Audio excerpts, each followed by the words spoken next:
ಶ್ರೀ ಗುರುಗಣಾಧಿಪತಯೇ ನಮಃ. ಅಂಬುರುಹದಳನೇತ್ರೆ ಶ್ರೀ ದುರ್ಗಾಂಬಿಕೆಯ ಬಲಗುಳ್ಳು ಭಕ್ತಿಯುಳಂಬಿಕಾ ಸುತ ವಿಘ್ನರಾಜನ ಪಿರಿದು ಸಂಸ್ತುತಿಸಿ ಅಂಬುನಿಧಿಯಾತ್ಮಜಿಗಿ ಕೈ ಮುಗಿದಂಬುಜಾಸನ ವಾಣಿಯರ ಪಾದಾಂಬುಜಗಿ ಪುಡ ಮಡುತ ವರ್ಣಿಪೆ ನೀ ಕಥಾಮೃತವ.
ಸಂಜನಿಸಿದ ಪ್ರತಿಯೊಬ್ಬ ಜೀವಿಯ ಜೀವನವು ಕಡಲಿನಂತೆ ಆಳವು, ಭೂಮಿಯಂತೆ ವಿಶಾಲವು, ನಿರಭ್ರ ಶುಭ್ರವಾದ ಆಕಾಶದ ಹಾಗೆ ಸ್ವಚ್ಛವೂ ಆಗಬೇಕು ಅಂತಾದ್ರೆ ಆ ಮಕ್ಕಳಿಗೆ ತಂದೆ ತಾಯಿಗಳ ಸಂಸ್ಕಾರ ತಂದೆ ತಾಯಿಗಳ ಪ್ರೀತಿ, ತಂದೆ ತಾಯಿಗಳ ಪ್ರೋತ್ಸಾಹ, ತಂದೆ ತಾಯಿಗಳ ಆರೈಕೆ ಅದು ಸರಿಯಾಗಿ ಸಿಗಬೇಕು. ಹೌದಣ್ಣ. ಆ ನಿಟ್ಟಿನಲ್ಲಿ ಆಲೋಚನೆ ಮಾಡುವಾಗ ಮಾರ್ತಂಡ ತೇಜ ಹಾಗೂ ಕಮಲಧ್ವಜ, ಹೌದು, ನಾವಿಬ್ಬರು ಪುಣ್ಯಾತ್ಮರಲ್ವೇ ಹೇಳು. ಹೌದಣ್ಣ. ಪದ್ಮಾಕ್ಯಪುರ, ಪದ್ಮಶೇಖರ, ಪದ್ಮಿನಿ ದೇವಿಯವರ ಪ್ರೀತಿಯ ಮಕ್ಕಳಾಗಿ ಹುಟ್ಟಿಕೊಂಡವರು ನಾವಿಬ್ಬರು. ನಿಜ.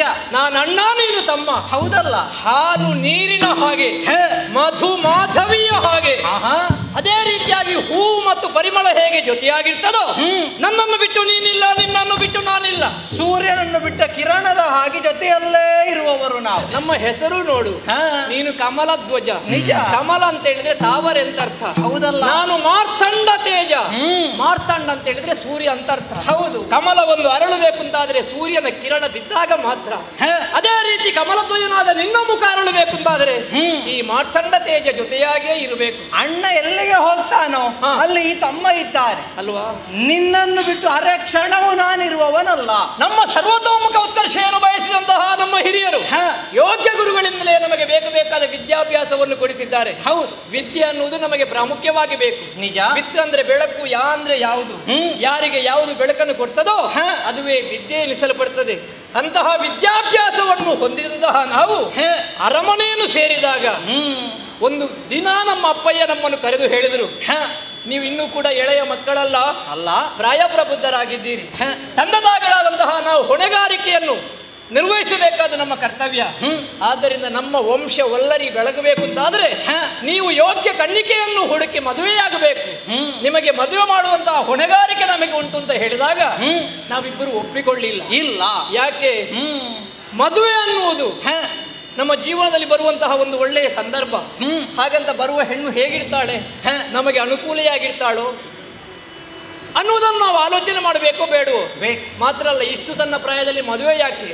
ಒಂದು ವೇಳೆ ಮದುವೆ ಆದರೆ ಮತ್ತೆ ಏನನ್ನಾದರೂ ಸಾಧಿಸುವುದಕ್ಕೆ ನಾವು ಸ್ವಲ್ಪ ಕಷ್ಟಪಡಬೇಕಾಗುತ್ತದೆ. ನಿಜ. ಆದ್ದರಿಂದ ನಾವು ನಯವಾಗಿ ತಿರಸ್ಕರಿಸಿದೆವು. ಹೌದಲ್ಲ. ಈಗ ಮದುವೆ ಬೇಡ ಅಂತ. ಮದುವೆ ಆಗಿ ನಮ್ಮ ಜೀವನ ಸರಿಯಾಗಿದ್ರೆ ಮಾತ್ರ ಅದು ಒಳ್ಳೆಯ ವಿಷಯ. ಒಂದು ವೇಳೆ ಬಂದವಳು ಸರಿಯಾಗದೆ ಇದ್ರೆ ಮದುವೆ ಅನ್ನುವಂತಹ 3 ಅಕ್ಷರಗಳಲ್ಲಿ ಮೊದಲಿನ 2 ಅಕ್ಷರ ಹೋಗುತ್ತದೆ. ಮಧು ಹೋಗಿ ಮತ್ತೆ ಉಳಿದದ್ದು ಕೊನೆಯ ಅಕ್ಷರ. ಹೌದು. ಹಾಗಾಗಬಾರದಲ್ಲ. ಅದಕ್ಕಾಗಿ ಈಗ ಮದುವೆ ಬೇಡ. ಹಾಗಂತ ಮದುವೆಯೇ ಆಗುವುದಿಲ್ಲ, ನಾವು ಸನ್ಯಾಸಿಗಳಾಗುತ್ತೇವೆ ಅನ್ನುವಂತಹ ಭ್ರಮೆ ಬೇಡ. ನಮಗೆ ಅನುರೂಪಳಾಗಿರಬೇಕು. ವಿವಾಹ, ವಿವಾದ, ವಿರೋಧ, ವಿನೋದ ಇದಕ್ಕೆ ಸಮಾನತೆ ಬೇಕು. ಸಮಾನಶೀಲೆ ವ್ಯಸನೇಶು ಸಖ್ಯಂ. ನಮಗೆ ಅನುರೂಪಳಾದಂತಹ ಹೆಣ್ಣನ್ನು ನಾವು ಹುಡುಕಬೇಕು. ಮತ್ತೊಬ್ಬರ ಒತ್ತಾಯಕ್ಕೆ ನಾವು ಮದುವೆಯಾಗಿ ನಮ್ಮ ಜೀವನ ಹಾಳು ಮಾಡಿಕೊಳ್ಳುವುದಕ್ಕಾಗುವುದಿಲ್ಲ. ಅಲ್ಲ, ಅವಳಿಗೆ ನಾವು ಒಪ್ಪಿಗೆ ಆಗಬೇಕು, ನಮಗೆ ಅವಳು ಒಪ್ಪಿಗೆ ಆಗಬೇಕು. ಒಪ್ಪಿಗೆ ಆಗಬೇಕು ಅಂತಾದ್ರೆ ಕನ್ಯಾನ್ವೇಷಣೆ ಆಗಬೇಕು. ನಮಗಿಬ್ಬರಿಗೆ ಒಪ್ಪಿಗೆ ಆದ್ರೆ ಸಾಕಾಗುವುದಿಲ್ಲ, ನಮ್ಮ ಮನೆಯನ್ನು ಬೆಳಗುವಂತವಳಾಗಬೇಕು. 2 ಮನೆಯನ್ನು ಬೆಳಗುವಂತಹ ಹೊಸ್ತಿಲಲ್ಲಿಟ್ಟಂತಹ ಬೆಳಕಿನ ಹಾಗಿರಬೇಕು ಹೆಣ್ಣಿನ ಬದುಕು. ನಿಜ. ಹಾಗಿದ್ರೆ ಏನು ಮಾಡೋಣ? ಹೆಣ್ಣನ್ನು ಹುಡುಕಿಕೊಂಡು ಹೋದ್ರು ಮಾರ್ತಾಂಡ ತೇಜ ಕಮಲಧ್ವಜರು. ಹಾಗಾಗಬಾರದು.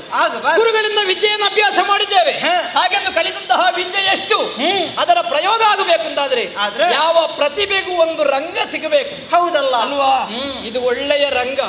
ಹಾಗಾಗಿ ನಮ್ಮ ಪ್ರತಿಭೆಯನ್ನು ಕಾಣಿಸುವುದಕ್ಕೆ ಬೇಕಾಗಿ ನಾವು ಹೊರಡುವುದು ಕನ್ಯೆಯನ್ನು ಹುಡುಕುವುದಕ್ಕೆ. ಹೌದು. ಹಾಗಂತ ಅದೇ ಉದ್ದೇಶವಾದರೂ ನಮ್ಮ ಪರಾಕ್ರಮವನ್ನು ತೋರಿಸುವುದಕ್ಕಾಗಿ ದಿಗ್ವಿಜಯಕ್ಕೆ ಹೊರಡುತ್ತೇವೆ. ನಿಜ.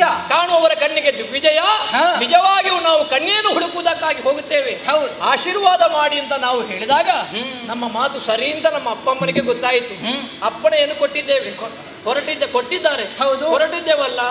ಹಾಗಾಗಿ ನಾನು ಹೊರಡುವಾಗ ನೀನು ಕೂಡ ಜೊತೆಯಲ್ಲಿ ಬರ್ತೀನಿ. ನಿನ್ನನ್ನು ಬಿಟ್ಟು ನಾನು ಇರುವುದೇ ಇಲ್ಲ, ನಿನ್ನ ಜೊತೆಗೆ ನಾನೂ ಇದ್ದೇನೆ. ಕನ್ಯಾರ್ಥಿ ಮತ್ತು ಕನಕಾರ್ಥಿ ಉದ್ದೇಶ 2, ಪಯಣ 1.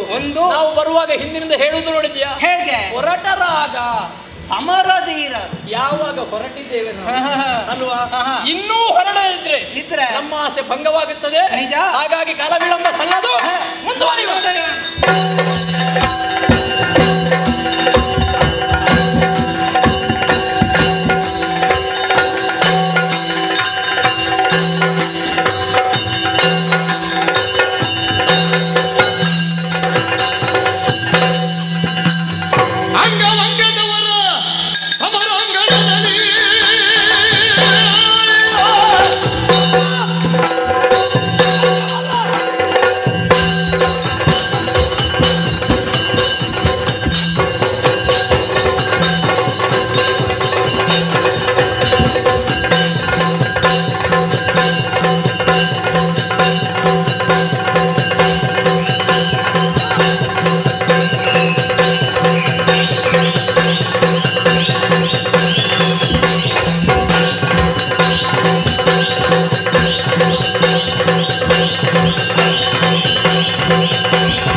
ಅವರ ಆಶೀರ್ವಾದದಂತೆ ಹೊರಟು ನಾನಾ ದೇಶವನ್ನು ಸಂಚರಿಸಿದೆವು. ಹೊರಟ ಕಾಲಕ್ಕೆ ಅಂಗ ವಂಗ ಕಳಿಂಗ ಕಾಂಬೋಜ ಮೊದಲಾದ ರಾಜ್ಯವನ್ನು ಸುತ್ತಾಡಿ ಅಲ್ಲಿಯ ರಾಜರ ಧರ್ಮವನ್ನು ಅಪಹರಿಸಿ ನಮಗೆ ಬೇಕಾದ ಕಪ್ಪ ಸಂಗ್ರಹ ಮಾಡಿದ್ದೇವೆ. ಕೆಲವರೆಲ್ಲ ನಮ್ಮ ಅಪ್ಪನ ವಿಷಯ ತಿಳಿದು ಯುದ್ಧ ಮಾಡದೆ ಕಪ್ಪ ಕಾಣಿಕೆ ಕೊಟ್ಟಿದ್ದಾರೆ. ಹೌದು. ಕೆಲವರು ಏನು ನೋಡುವ ಎಂಬ ಹಾಗೆ ಮುಂದುವರಿದಾಗ ಅವರ ದರ್ಪವನ್ನು ಮುರಿದು ಕಪ್ಪ ಕಾಣಿಕೆಯನ್ನು ಪಡೆದು ಬೇಕಾದಷ್ಟು ಸಂಪಾದನೆ ಆಗಿದೆ. ಹೌದು ಅಲ್ವಾ? ಹಾಗೆಂದು ಕನಕಾರ್ಥಿಗಳಾಗಿ ಬಂದಂತಹ ನಮಗೆ ಆ ವಿಷಯದಲ್ಲಿ ಏನು ಚಿಂತೆ ಇಲ್ಲ. ಕನ್ಯಾರ್ಥಿಗಳಾಗಿ ಹೊರಟಂತಹ ನಮಗೆ ಅನುರೂಪಳಾದ ಕನ್ಯೆ ಸಿಗಲಿಲ್ಲ. ಹಾಗಾಗಿ ದಿಗ್ವಿಜಯವನ್ನು ಇಲ್ಲಿಗೆ ನಿಲ್ಲಿಸುವುದಲ್ಲ, ಮುಂದುವರಿಯುವ.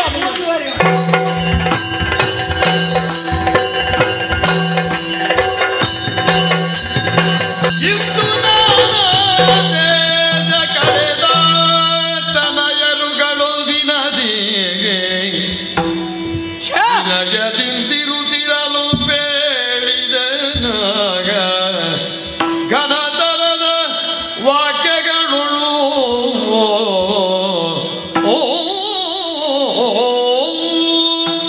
ಅಮ್ಮ ಒಳ್ಳೆಯ ಉದ್ದೇಶದಿಂದ ಹೊರಟವರು ನಾವು. ನಿಜ, ಉದ್ದೇಶ ಒಳ್ಳೆಯದೇ ಹೌದಂತಾದ್ರೂ ಕೂಡ ನಮ್ಮದಾದಂತಹ ಉದ್ದೇಶ ಸಾಫಲ್ಯವನ್ನು ಪಡೆಯಲಿಲ್ವಲ್ಲ.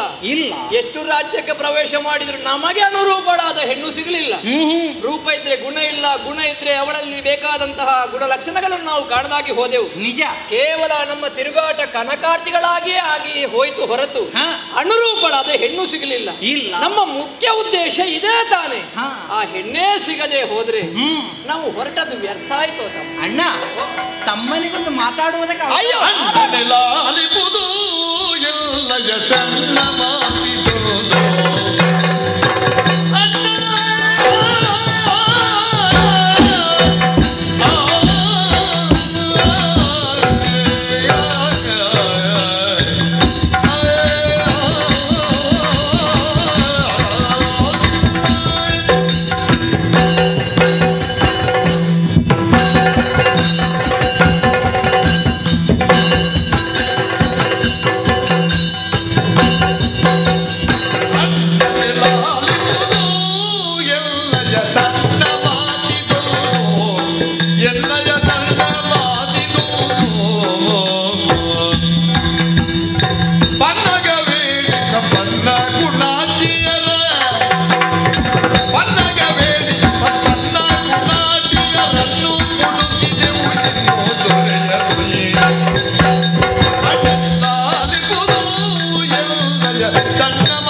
ಕಪ್ಪವೇನೋ ಸಂಗ್ರಹವಾಗಿದೆ, ನಮಗೆ ಒಪ್ಪುವಂತಹ ಹೆಣ್ಣು ಸಿಗಲಿಲ್ಲ ಎನ್ನುವಂತಹ ಚಿಂತೆಯಲ್ಲಿ ನೀ ಕುಳಿತಿರುವೆ.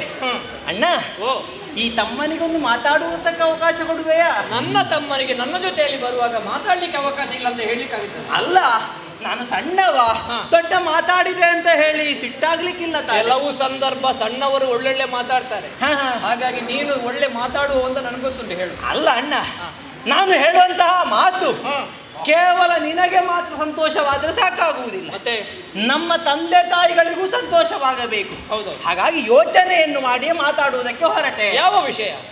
ಈಗ ಹೆಣ್ಣು ಸಿಗಲಿಲ್ಲ, ಹೆಣ್ಣು ಸಿಗಲಿಲ್ಲ ಎನ್ನುವ ಕಾರಣಕ್ಕಾಗಿ ನಾವು ಸುಮ್ಮನೆ ಕುಳಿತೆವು ಅಂತಾದ್ರೆ ನಮ್ಮ ನಡೆ ಇಲ್ಲಿಗೆ ನಿಲ್ಲಿಸಬೇಕಾಗಿ ಬಂದಿತು. ನಮ್ಮ ನಡೆಯನ್ನು ಮುಂದುವರಿಸಬೇಕು ಅಂತಾದ್ರೆ ನಾವೊಂದು ದಾರಿಯನ್ನು ಹೇಳಬಲ್ಲೆ. ಹೌದು. ಈ ತನಕ ನಾವು ಹೊರಟದ್ದು ಜೊತೆಯಾಗಿ ಅಲ್ವೇ? ಇನ್ನೂ ಬೇರೆ ಬೇರೆಯಾಗಿ ಹೋದರೆ ನಾನಿಯದನ್ನು ಹುಡುಗಿ ಅಣ್ಣ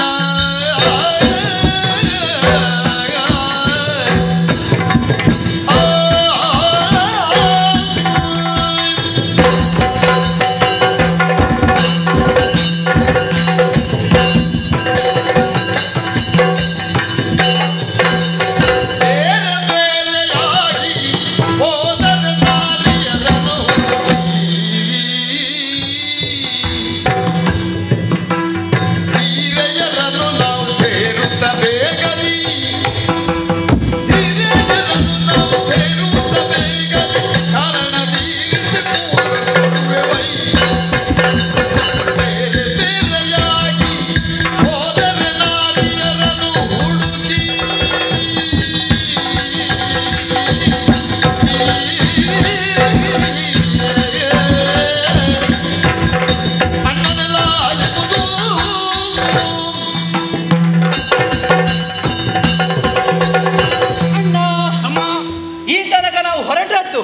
ಜೊತೆಯಾಗಿಯೇ ಹೌದು. ಜೊತೆಯಾಗಿ ಹೊರಟ ಕಾಲಕ್ಕೆ ಕೆಲವು ಕಡೆಯಲ್ಲಿ ಸಂದಿಗ್ಧತೆ ಆವರಿಸಿದ್ದು ಉಂಟು. ಕೆಲವು ಕಡೆ ಓರ್ವಾಕೆ ನಾರಿಯನ್ನು ನೋಡಿದ್ದೇವೆ. ಅವಳಲ್ಲಿ ಎಲ್ಲ ಗುಣಗಳಿತ್ತು. ಅದು ನಮ್ಮೊಳಗೆ ಬಂದದ್ದೇನು, ಅದು ನನಗಾದೀತು ಅಂತ ನೀನು, ಅದು ನಿನಗಾದೀತು ಅಂತ ನಾನು. ಆದರೆ ಸರಿಯಾದಂತಹ ನಿರ್ಣಯಕ್ಕೆ ನಾವು ಬಂದವರೇ ಅಲ್ಲ. ಆದರೆ ಈ ಕಾಲಕ್ಕೆ ನಾನು ಯೋಚಿಸಿದ್ದು ಏನು ಬಲ್ಲೆಯ, ಆ ಸಮಸ್ಯೆ ಬರುವುದು ಹೇಗೆ? ಅದು ಇಬ್ಬರು ಜೊತೆಯಾಗಿದ್ರೆ. ಈಗ ನಾವು ಜೊತೆಯಾಗಿಲ್ಲದಿದ್ರೆ ಅಂದ್ರೆ ನಾವು ಬೇರೆ ಬೇರೆಯಾಗಿ ಹೋಗಿ ಹೆಣ್ಣನ್ನು ಹುಡುಕೋಣವೇ?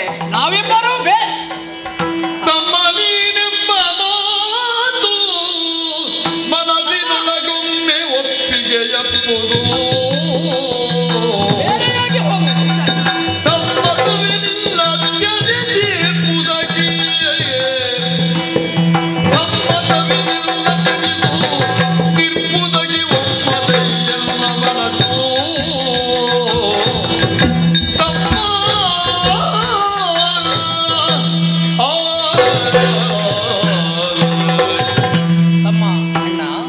ಆದಷ್ಟು ಬೇಗ ನಮ್ಮ ಆಸೆ ಪೂರೈಕೆ ಆಗಬೇಕನ್ನುವ ಕಾರಣಕ್ಕೆ ಬೇಕಾಗಿ ಬೇರೆ ಬೇರೆಯಾಗಿ ಹೋಗುವ ಅಂತ ನೀನು ಹೇಳಿದೆ. ನಿಜ. ಹೇಳುವುದಕ್ಕೆ ನನಗೆ ಎಷ್ಟು ಸುಲಭವಾಯಿತು, ಅದನ್ನು ಕೇಳಿ ಜೀರ್ಣಿಸಿಕೊಳ್ಳುವುದಕ್ಕೆ ನನಗೆ ಅಷ್ಟೇ ಕಷ್ಟವಾಗುತ್ತದೆ ತಮ್ಮ. ಕಷ್ಟವೇ? ಇಬ್ಬರ ದೇಹ ಬೇರೆ ಬೇರೆಯಾದರೂ ಕೂಡ ಇಬ್ಬರು ಕೂಡ ಪ್ರಾಣ ಒಂದೇ ಎಂಬ ಹಾಗೆ ನಾವು ಭಾವಿಸಿದವರಲ್ವೇ ಹೇಳು. ಆಗಲೇ ಹೇಳಿದ ಹಾಗೆ ಮಧುಮಾಧವಿಯ ಹಾಗೆ ನಮ್ಮಿಬ್ಬರ ಜೀವನ ಒಬ್ಬರನ್ನು ಬಿಟ್ಟು ಒಬ್ಬರಿಲ್ಲ. ಇಲ್ಲ. ಹಾಗಿರುವಾಗ ಇಲ್ಲಿಯವರೆಗೆ ಆಟದಲ್ಲಿ ಪಾಠದಲ್ಲಿ ಕೂಟದಲ್ಲಿ ಓಟದಲ್ಲಿ ಜೊತೆಯಾಗಿದ್ದಂತಹ ಮಾರ್ತಂಡ ತೇಜ ಕಮಲಧ್ವಜ ಈಗ ಬೇರೆ ಬೇರೆಯಾಗಿ ಹೋಗುವುದು, ಕನ್ಯಾರ್ಥಿಗಳಾಗುವುದಕ್ಕೆ ಬೇಕಾಗಿದ್ದ ನೀನು ಹೇಳುವಾಗ ನಿನ್ನನ್ನು ಬಿಟ್ಟು ಅರಕ್ಷಣವಾದರೂ ನಮಗೆ ಇರುವುದಕ್ಕಾಗುತ್ತದೋ ಹೇಳು. ಒಂದು ನಿಟ್ಟಿನಲ್ಲಿ ಆಲೋಚನೆ ಮಾಡುವಾಗ ನೀನು ಹೇಳಿದ್ದು ಸರಿ ಅಂತ ಆಗುತ್ತದೆ. ಜೊತೆಯಾಗಿಯೇ ಹೋದ್ರೆ ಒಂದೇ ಕಡೆಗೆ ನಾವು ಹೋಗುತ್ತೇವೆ. ಹೌದು. ಬೇರೆ ಬೇರೆಯಾಗಿ ಹೋದ್ರೆ ನಮ್ಮದಾದಂತಹ ಆಸೆ ಪೂರೈಸಿತು ಅಂತ ನೀನು ಹೇಳಿದರೂ ಕೂಡ ಅರಕ್ಷಣವೂ ನಿನ್ನನ್ನು ಬಿಟ್ಟಿರಲಾರದಂತಹ ನಾನು ನಿನ್ನನ್ನು ಬಿಟ್ಟು ಹೇಗೆ ಬದುಕಲಿ ತಮ್ಮ? ನಾನು ಹೇಗೆ ಒಬ್ಬಂಟಿಗನಾಗಿ ಹೋಗ್ಲಿ ಹೇಳು. ಅಣ್ಣ, ನಿನಗೆ ಬಂದ ಸಂದಿಗ್ಧತೆ ನನಗೂ ಬರ್ತದೆ. ಆದ್ರೆ ನಾನು ಈ ಮಾತು ಹೇಳಬೇಕಾದ್ರೆ ಕಾರಣ ಏನು ಬಲ್ಲೆಯ? ನಾವು ಪುರವನ್ನು ಬಿಟ್ಟು ಎಷ್ಟು ಸಮಯ ಆಯಿತು. ಸರಿ, ತಂದೆ ತಾಯಿಗಳಿಗೆ ಮಕ್ಕಳನ್ನು ಯಾವತ್ತೂ ನೋಡುತ್ತಾ ಇರಬೇಕೆನ್ನುವಂತ ಆಸೆ ಇರ್ತದೆ. ನಾವು ಹುಟ್ಟಿದ ಕ್ಷಣ ವಿದ್ಯಾಭ್ಯಾಸದ ಪ್ರಾಯ ಬಂದಾಗ ಗುರುಮಠಕ್ಕೆ ಕಳುಹಿಸಿಕೊಟ್ರು. ಆಗಲೂ ತಂದೆ ತಾಯಿಗಳಿಂದ ಬೇರೆಯಾಗಿಯೇ ಇದ್ದೆವು. ಸರಿ, ಗುರುಮಠವನ್ನು ಬಿಟ್ಟು ಅರಮನೆಗೆ ಸೇರಿದ ಕಾಲಕ್ಕೂ ನಾವು ಹೊರಟದ್ದು ದಿಗ್ವಿಜಯಕ್ಕೆ. ಗುರುಮಠದಲ್ಲಿ ತಂದೆ ತಾಯಿಗಳು ಇಲ್ಲದೆ ಹೋದ್ರೂ ಕೂಡ ಗುರುಗಳೇ ನಮಗೆ ತಂದೆಯಾಗಿಯೂ ತಾಯಿಯಾಗಿಯೂ ನಮ್ಮನ್ನು ಕಾಪಾಡಿದ್ರು. ಆದ್ರೆ ನಮಗೆ ಸಿಕ್ಕಿದ ಗುರುಗಳೇನು ಕಡಿಮೆ ಅಲ್ಲ ಬಿಡು.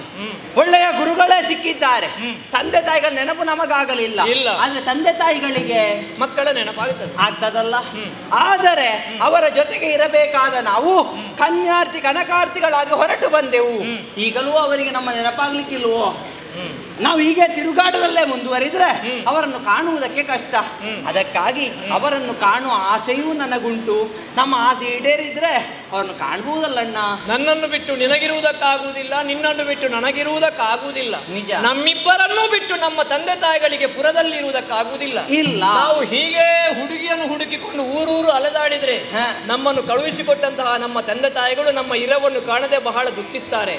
ಅವರ ಆಶೆಯು ಪೂರೈಕೆ ಆಗಬೇಕು, ಅವರಿಗೂ ದುಃಖ ಬರಬಾರದು. ನಮ್ಮದಾದಂತಹ ಇಚ್ಛೆಯು ಪೂರೈಕೆ ಆಗಬೇಕು ಅಂತಾದ್ರೆ ಅನಿವಾರ್ಯವಾಗಿ ನಾವೀಗ ಜೊತೆಯಾಗಿದ್ದವರು ಬೇರೆ ಬೇರೆಯಾಗಬೇಕು. ಆಗ್ಲೇಬೇಕು. ಒಳ್ಳೆಯದು. ಕೊನೆಗೂ ನಿನ್ನ ಮಾತನ್ನು ಒಪ್ಪಿದೆ. ಸರಿ. ನಾನೊಂದು ಕಡೆ ನೀನೊಂದು ಕಡೆ ಹೋದಾಗ ನಿನಗೆ ಅನುರೂಪಳಾದವಳನ್ನು ನೀನು ಹುಡುಕು, ನನಗೆ ಬೇಕಾದವಳನ್ನು ನಾನು ಹುಡುಕುತ್ತೇನೆ. ಸರಿ. ಹೆಣ್ಣು ಸಿಕ್ಕಿದಾಗ ಮತ್ತಿಬ್ಬರು ಜೊತೆಯಾಗಿ ನಮ್ಮ ಪುರಕ್ಕೆ ಹೋಗೋಣ.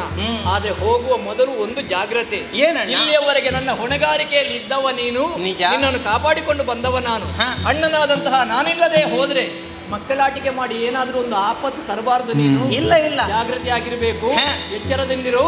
ಆದಷ್ಟು ಬೇಗ ನಮ್ಮ ಆಸೆ ಪೂರೈಕೆ ಆಗಲಿ. ನಿನ್ನ ಆಶೀರ್ವಾದ.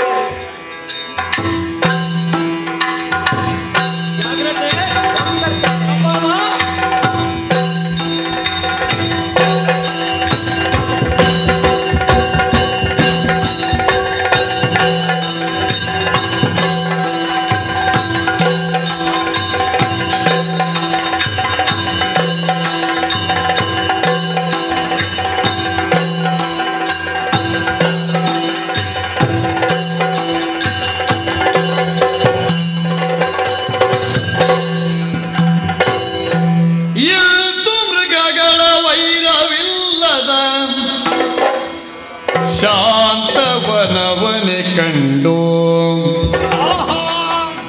ಶಾಂತವನವನೇ ಕಂಡು ಮನಕತ್ಯಂತ ಹರುಜವನ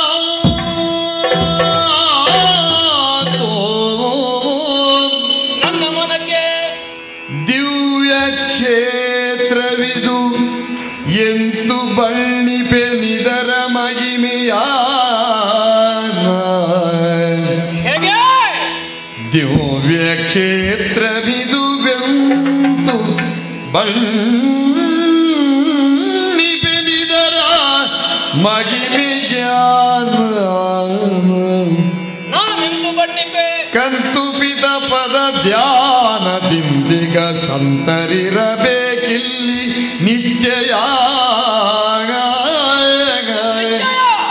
ಕಂತುಪಿತ ಪದ ಧ್ಯಾನದಿಂದಿಗ ಸಂತರಿರಬೇಕಿಲ್ಲಿ ನಿಶ್ಚಯವಿರುದ ಹುಡುಕಿದೆನು ಮೃಗಗಳ ವೈರವಿಲ್ಲದ ಶಾಂತ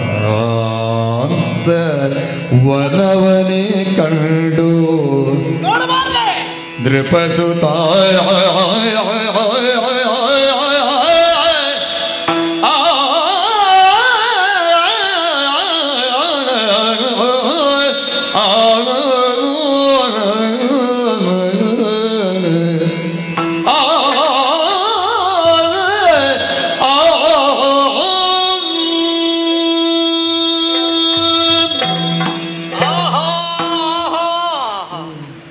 ಇದಲ್ವೇ ಪರಮಾನಂದ ಪರಮಾನಂದ. ತಮ್ಮನೇ ಹೇಳಿದಂತಹ ಮಾತನ್ನು ಒಪ್ಪಿಕೊಂಡು ಅವನನ್ನು ಒಂದು ಕಡೆಗೆ ಕಳುಹಿಸಿ ನಾನು ವನಾಂತರವನ್ನು ಪ್ರವೇಶ ಮಾಡಿದವ. ಬರುತ್ತಾ ಈ ಜಾಗವನ್ನು ಪ್ರವೇಶ ಮಾಡಿದಾಗ ಯಾಕೋ ಏನೋ ಮುಂದೆ ಹೋಗಬೇಕು ಅಂತ ನಾನು ಗ್ರಹಿಸಿದ್ರೂ ಕೂಡ ನನಗೆ ಒಂದು ಹೆಜ್ಜೆಯೂ ಮುಂದಿಡುವುದಕ್ಕಾಗುವುದಿಲ್ಲ. ಇಲ್ಲಿನ ಈ ಪರಿಸರ, ಇಲ್ಲಿಯ ಈ ವಾತಾವರಣ ನನ್ನನ್ನು ಇಲ್ಲಿಯೇ ನಿಲ್ಲಿಸುವ ಹಾಗೆ ಮಾಡಿಬಿಟ್ಟಿತಲ್ಲ. ಕಾಡು ಕಾಡು ಅಂತ ಹೇಳಿದ್ರೆ ನಮ್ಮ ಗಮನಕ್ಕೆ ಬರುವುದೇನು? ಇಲ್ಲಿ ಆ ಕಾಡಿನಲ್ಲಿ ಮೃಗ ಪಕ್ಷಿಗಳು ಪರಸ್ಪರ ವೈರಭಾವದಿಂದಲೇ ಇರ್ತದೆ. ಆದರೆ ಈ ಪ್ರದೇಶವನ್ನು ನಾನು ಕಾಣುವಾಗ ಇಲ್ಲಿ ಯಾವುದೇ ರೀತಿಯಾದಂತಹ ವೈರ ಭಾವ ನನಗೆ ಕಾಣುವುದಿಲ್ಲ. ಋತುಭೇದ ಅನ್ನುವುದು ಇಲ್ಲಿ ಖಂಡಿತ ಇಲ್ಲ. ವಸಂತ ಋತು ಬಂದಾಗ ಮಾಮರ ಚಿಗುರುವುದು ಸಹಜ, ಇಲ್ಲಿ ಎಲ್ಲವನ್ನೂ ನಾವು ಕಾಣುವುದಕ್ಕೆ ಸಾಧ್ಯವಾಗುತ್ತದೆ. ಆದ್ರೆ ಈ ಕಾಲ ವಸಂತ ಋತುವಿನ ಕಾಲವಲ್ಲವಿದು. ಆದರೂ ಇಲ್ಲಿರುವಂತಹ ಪ್ರತಿಯೊಂದು ಹೂವು, ಗಿಡ, ಮರ, ಬಳ್ಳಿ ಹಚ್ಚ ಹಸುರಾಗಿ ಕಂಗೊಳಿಸುತ್ತಿದೆ. ಹಕ್ಕಿಗಳ ಕಲರವ, ಕೋಗಿಲೆ ಇಂಪಾದ ಕೂಜನ, ಪರಸ್ಪರ ವೈರ ಭಾವವೇ ಇಲ್ಲದೆ ಇದ್ದಂತಹ ಮೃಗ ಪಕ್ಷಿಗಳು ಪರಸ್ಪರ ಸಹೋದರಿಯ ಭಾವದಿಂದ ಇರಬೇಕು ಅಂತಾದರೆ ಇದೇನೋ ಒಂದು ದಿವ್ಯವಾದಂತಹ ಭವ್ಯವಾದಂತಹ ಪ್ರದೇಶ ಇರಬೇಕು. ಇಂತಹ ಶಾಂತಿ ಈ ಜಾಗದಲ್ಲಿ ನೆಲೆಯಾಗಬೇಕು ಅಂತಾದ್ರೆ ಶಾಂತಿ ಪುರುಷನೋ ಶಾಂತಿ ದೂತರೋ ಇಲ್ಲಿ ಖಂಡಿತ ಇದ್ದಾರೆ ಅನ್ನುವುದು ಸ್ಪಷ್ಟ. ಹಾಗಿದ್ರೆ ಯಾರಿಲ್ಲಿ ನೆಲೆಯಾಗಿದ್ದಾರೆ ಅನ್ನುವಂತಹ ವಿಷಯವನ್ನು ತಿಳಿಯಬೇಕು. ಆ ಮಹಿಮಾನ್ವಿತರನ್ನು ಕಾಣುವುದಕ್ಕೆ ಬೇಕಾಗಿ ಅರಸುತ್ತಾ ಸ್ವಲ್ಪ ಮುಂದುವರಿ.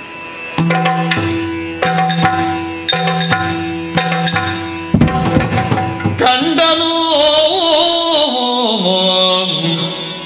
ಧ್ಯಾನ ಪರನಾದ ಮುನಿಯನ್ನು, ಕಂಡನು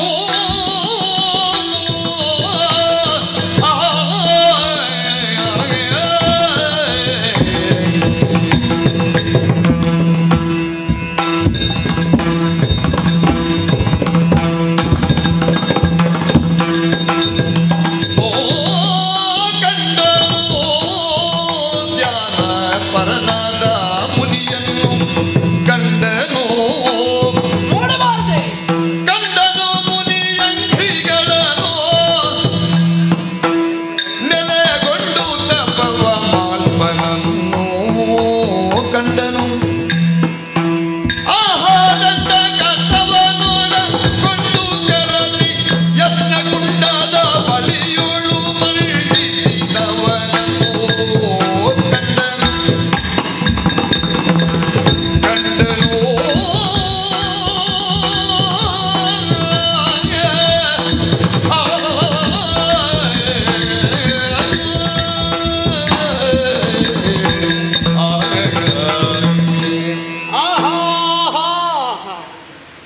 ಎಂತಹ ಒಂದು ದೃಶ್ಯವನ್ನು ನಾನು ಕಾಣುತ್ತಿದ್ದೇನೆ. ಈ ದೃಶ್ಯವನ್ನು ಕಾಣುವುದಕ್ಕೆ ಕಣ್ಣು ಎರಡಾಗಿ ಹೋಯಿತಲ್ಲ ಅನ್ನುವಂತಹ ಭಾವನೆ ನನ್ನ ಮನಸ್ಸಿನಲ್ಲಿ ಮೂಡುತ್ತಿದೆ. ಋತುಭೇದವೇ ಇಲ್ಲವಾದ ಹಾಗೆ ಮಾಡಬೇಕು ಅಂತಾದ್ರೆ ಇಲ್ಲಿ ಯಾರೋ ಒಬ್ಬರು ಮಹಿಮಾನ್ವಿತರು ಇರಬೇಕು ಅನ್ನುವ ಭಾವನೆಯಿಂದ ಅವರನ್ನು ಹುಡುಕಿಕೊಂಡು ಮುಂದೆ ಮುಂದೆ ಬಂದರೆ ನೋಡಬಾರದು. ಜಟಾವಲ್ಕರ ಧಾರಿಯಾಗಿದ್ದಾರೆ, ಕೈಯಲ್ಲಿ ದಂಡ, ರುದ್ರಾಕ್ಷಿ ಮಾಲೆ, ಹಣೆಯಲ್ಲಿ ಭಸ್ಮವನ್ನು ಲೇಪಿಸಿ ಧ್ಯಾನ ಮುದ್ರೆಯಲ್ಲಿ ಕುಳಿತಂತಹ ಒಬ್ಬ ಋಷಿವರೇಣ್ಯರನ್ನು ನಾನು ಕಾಣುತ್ತಾ ಇದ್ದೇನಲ್ಲ. ಭೂತ ಭವ್ಯ ಭವಾತ್ಮಕಗಳಿಗೆ ಕರ್ಮಸಾಕ್ಷಿಯು ಜಗಚ್ಚಕ್ಷುವಾದಂತಹ ಭಗವಾನ್ ಸೂರ್ಯನಾರಾಯಣ ತನ್ನ ತೀಕ್ಷ್ಣವಾದಂತಹ ಉರಿಯುವ ಕಿರಣವನ್ನೇ ತ್ಯಜಿಸಿ ಶಾಂತ ಭಾವದಿಂದ ಬಂದು ಇಲ್ಲಿ ಕುಳಿತಿದ್ದಾನೋ ಅಲ್ಲ, ಎಲ್ಲವನ್ನು ಸುಡುವಂತಹ ಯೋಗ್ಯತೆ ಉಳ್ಳಂತಹ ಆ ಅಗ್ನಿದೇವನೇ ಸುಡುವಂತಹ ಗುಣವನ್ನೇ ಬಿಟ್ಟು ಶಾಂತ ಸ್ವರೂಪನಾಗಿ ಬಂದು ಇಲ್ಲಿ ಕುಳಿತಿದ್ದಾನೋ ಅಲ್ಲ, ಓಷಧೀಶನಾದಂತಹ ಚಂದ್ರಮನೆ ಈ ಪ್ರದೇಶ ಶಾಂತವನವಾಗಲಿ ಅನ್ನುವ ಕಾರಣಕ್ಕಾಗಿ ಬಂದು ಕುಳಿತಿದ್ದಾನೋ ಅನ್ನುವಂತಹ ಭಾವನೆ ಇವರನ್ನು ಕಂಡಾಗ ನನಗೆ ಕಾಣ್ತಾ ಇದೆ. ಋಷಿಮುನಿಗಳು, ಆಹಾ, ಇಂತಹ ಮಹಿಮಾನ್ವಿತರಾದಂತಹ ಇವರು ಯಾರು? ಇವರನ್ನು ಕಂಡ ಮೇಲೆ ಇವರದಾದಂತಹ ಆಶೀರ್ವಾದವನ್ನು ಪಡೆಯದೆ ಹೋದರೆ ನನ್ನ ಜೀವನ ವ್ಯರ್ಥವಾಗುತ್ತದೆ. ಹಾಗಂತ ಧ್ಯಾನಪರರಾದಂತಹ ಇವರನ್ನು ನಾನು ಎಚ್ಚರಿಸಿದ್ರೆ ಇವರ ಧ್ಯಾನಕ್ಕೆ ನಾನೆಲ್ಲಿ ಭಂಗವನ್ನು ತರ್ತೇನೆ ಅನ್ನುವಂತಹ ಭಯವೂ ಆಗುತ್ತಾ ಇದೆ. ಆದರೂ ಯಾಕೋ ಏನೋ ಇವರನ್ನು ಕಂಡು ಆಶೀರ್ವಾದವನ್ನು ಪಡೆಯಲೇಬೇಕು. ನೋಡೋಣ, ಸ್ತುತಿಸ್ತೇನೆ. ನೋಡಿ ಮುನಿಯಂಗ್ರಿಗಾಗ ಚಿರವಾಗಿ ಮಾಡಿದನು ನಮನ ಬೇಗ ಮಾಡಿ ಮಗಳುತ್ತ ಮನದಿ ಕೊಂಡಾಡಿದನು ಬಜ್ಜಿ ಬಯದಿ. ಗುರು ಬ್ರಹ್ಮ ಗುರು ವಿಷ್ಣು ಗುರುರ್ದೇವೋ ಮಹೇಶ್ವರ ಗುರು ಸಾಕ್ಷಾತ್ ಪರಂ ಬ್ರಹ್ಮ ತಸ್ಮೈ ಶ್ರೀ ಗುರವೇ ನಮಃ. ಧ್ಯಾನ ಉತ್ತಾನವಾಗಿ ದ್ರಿಪವರನ ಸೂದುವನು ನೋಡಿ ಹೀಗೆ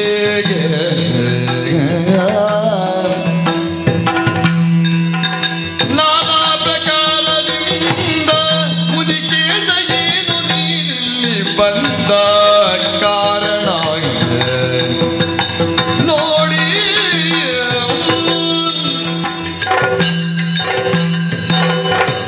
ಅಯ್ಯೋ ಮುನಿಪತೆ, ಬಹಿರೇಂದ್ರಗಳನ್ನೆಲ್ಲ ಮುಚ್ಚಿ ಬಾಹ್ಯ ಪ್ರಪಂಚವನ್ನೆಲ್ಲ ಮರೆತು ನಿರ್ಲಿಪ್ತನಾಗಿ ಸ್ವಾತ್ಮಾರಾಮನಾಗಿದ್ದವನ ನಿನ್ನದಾದಂತಹ ನುತಿ ಕಾರಣವಾಗಿ ಹೊರಪ್ರಪಂಚಕ್ಕೆ ಬಂದು ಕಣ್ಣರಳಿಸಿ ನೋಡಿದ್ರೆ ಕಾಯ ಕುಗ್ಗಿದೆ, ಬೆನ್ನು ಬಗ್ಗಿದೆ, ಶಿರಸ್ಸು ತಗ್ಗಿದೆ, ಕೈ ಬೆರಳುಗಳು ಪದಮೂಲಗಳಲ್ಲಿ ಮುಗುಳುಗಳಾಗಿದೆ, ಮುಡಿಬಾಗಿದೆ. ಯಾರು ನೀನು ಅಂತ ನಾ ಕೇಳುವಾಗ ತಲೆ ಎತ್ತಿದಂತಹ ನಿನ್ನ ಕಣ್ಗಳು ನನ್ನ ಪಾದವನ್ನು ಆರ್ದ್ರ ದೃಷ್ಟಿಯಿಂದ ನೋಡುತ್ತಾ ಇದೆ ಎನ್ನುವುದನ್ನು ಅರ್ಥೈಸಿಕೊಂಡೆ. ಆದ್ದರಿಂದಲೇ ನಿನ್ನ ತಲೆಯನ್ನೊಮ್ಮೆ ನೇವರಿಸಿದ್ದೇನೆ. ಬಹುಭಕ್ತಿಯಿಂದ ತೊಡಗಿಸಿಕೊಂಡಂತಹ ನೀನು ಸಂಸ್ಕಾರವಂತ ಮನೆಯಲ್ಲಿ ಹುಟ್ಟಿದವನು ಎನ್ನುವುದನ್ನು ನಿನ್ನದ್ದಾದಂತಹ ನಡವಳಿಕೆಯೇ ತೋರಿಸಿಕೊಡುತ್ತದೆ. ಸೌಜನ್ಯ ಸೌಶಲ್ಯ ಸೌಮನಸ್ಸುಗಳನ್ನು ಸಂಸಾರವಾಗಿಸಿಕೊಂಡು ಅರಿವೆಯನ್ನೇ ಅರಿವೆಯಾಗಿರಿಸಿಕೊಂಡು ಅನಿತರ ಸಾಧಾರಣ ಎನ್ನುವಂತಹ ನಿಲುವಿನಿಂದ ತೊಡಗಿಸಿಕೊಂಡಂತಹ ನೀನಾರು ಇಲ್ಲಿಗೆ ಬರುವುದಕ್ಕೆ ಕಾರಣ ಏನು ಎನ್ನುವುದನ್ನು ಹೇಳುವೆಯಾ ನನ್ನಲ್ಲಿ? ಸ್ವಾಮಿ, ನನ್ನದೇ ಆದಂತಹ ಸ್ತುತಿಯನ್ನು ಕೇಳಿದಾಗ ನೀವು ಧ್ಯಾನವನ್ನು ಬಿಟ್ಟು ನನ್ನನ್ನು ಕಂಡು ಮಾತಾಡಿಸಿದಾಗ ನನ್ನ ಜೀವನವೇ ಪಾವನವಾಯಿತು ಅಂತ ನಾನು ಭಾವಿಸ್ತೇನೆ. ನಾನು ಮಾತಾಡಿದ್ದರಿಂದ ನಿಮ್ಮ ಧ್ಯಾನಕ್ಕೆ ಭಂಗವಾಯಿತೋ ಏನು, ಅದಕ್ಕಾಗಿ ಮೊದಲಾಗಿ ನಾನು ಕ್ಷಮೆಯನ್ನು ಯಾಚಿಸ್ತಾ ಇದ್ದೇನೆ. ಸ್ವಾಮಿ, ಪದ್ಮಾಖ್ಯಪುರ, ಪದ್ಮಶೇಖರ, ಪದ್ಮಿನಿ ಅನ್ನುವಂತಹ ದಂಪತಿಗಳಿಗೆ ಹುಟ್ಟಿದ 2 ಮಕ್ಕಳಲ್ಲಿ ಹಿರಿಯವನಾದಂತಹ ನನಗೆ ಮಾರ್ತಂಡ ತೇಜ ಎಂಬಂತಹ ಹೆಸರನ್ನು ಇರಿಸಿದ್ದಾರೆ.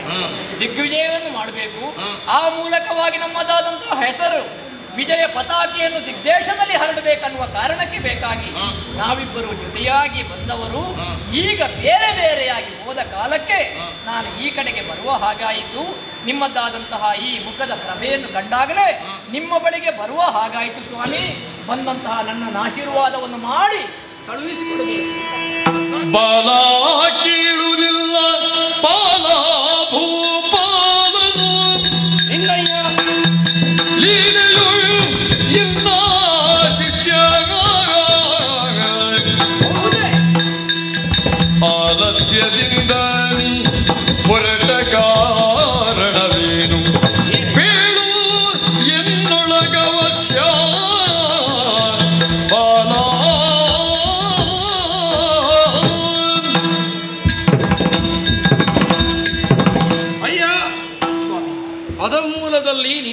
ರೀತಿಯಾದಂತಹ ನಡವಳಿಕೆಯನ್ನು ಕಂಡಾಗಲೇ ಸಂಸ್ಕಾರದಿಂದ ಭರಿತನಾದಂತಹ ಮನೆಯಲ್ಲೇ ಹುಟ್ಟಿದವನು ನೀನು ಎನ್ನುವುದನ್ನು ಅರ್ಥೈಸಿಕೊಂಡು.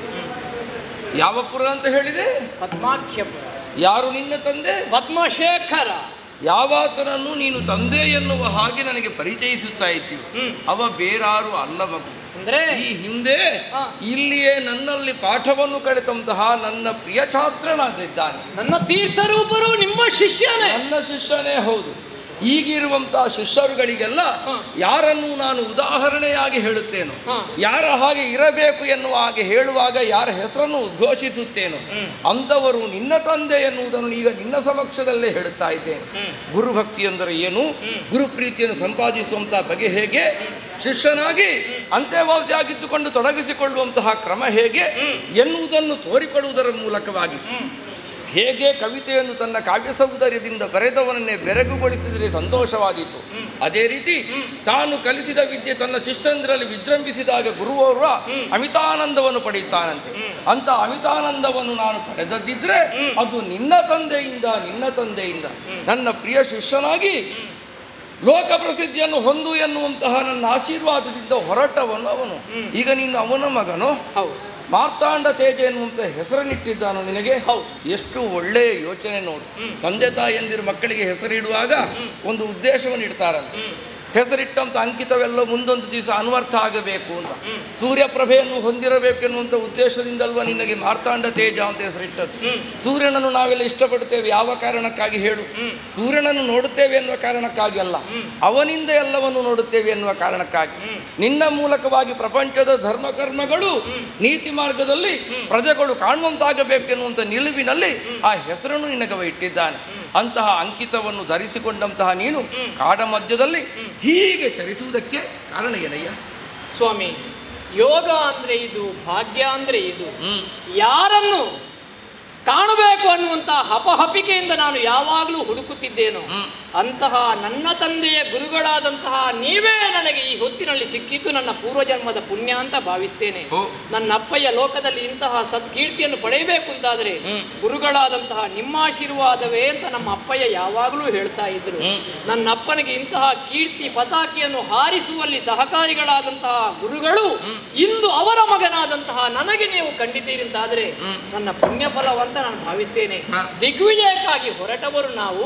ಹಾಗೆ ಹೋಗುವಾಗ ಈ ದಾರಿಯಲ್ಲಿ ಬಂದಾಗ ನಿಮ್ಮ ಸಂದರ್ಶನದ ಭಾಗ್ಯ ನನಗೆ ಸಿಕ್ಕಿತ್ತು ಸ್ವಾಮಿ. ಅಯ್ಯ, ಮಾಂಡವ್ಯ ಮುನಿಯ ಶಿಷ್ಯತ್ವವನ್ನು ಸ್ವೀಕರಿಸಬೇಕು ಎನ್ನುವ ಹಾಗೆ ಇಲ್ಲಿಗೆ ಆಗಮಿಸುವವರು ಬಹುಜನ.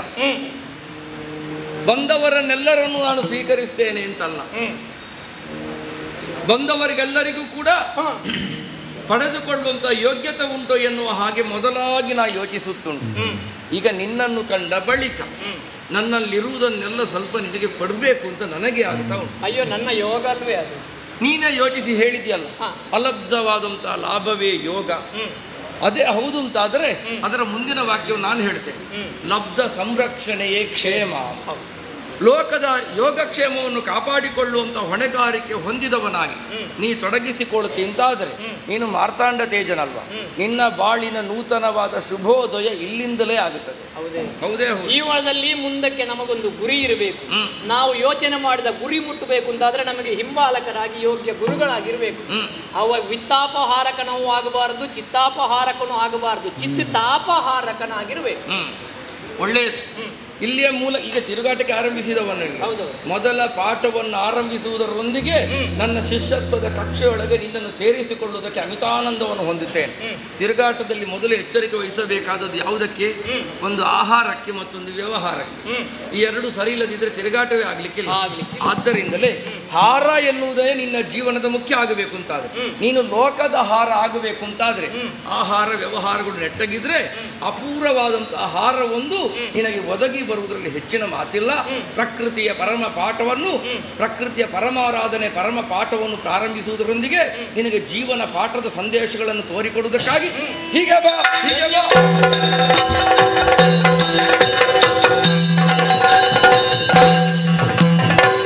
ನಡೆದು ಮನಗೂಂದಿ ತನ್ನೊಳು ನುಡಿದ ತಾನೇ ಕಕಟ ಪಿರಿಯನಾಗ ಪಿರಿಯನ ನುಡಿಯ ಕೇಳಿ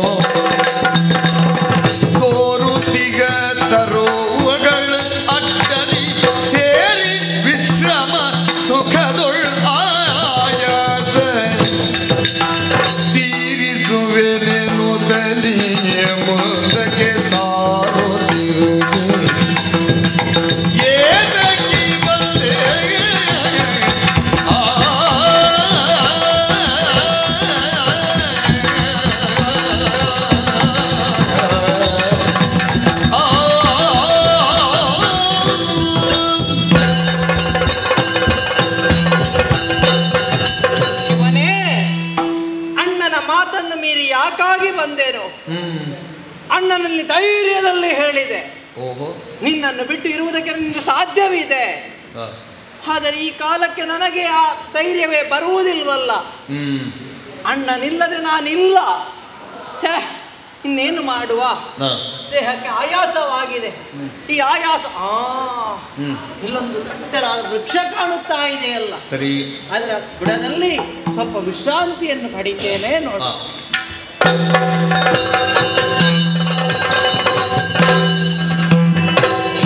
ವಿಶ್ರಮಿಸುತ್ತಲಿರಲ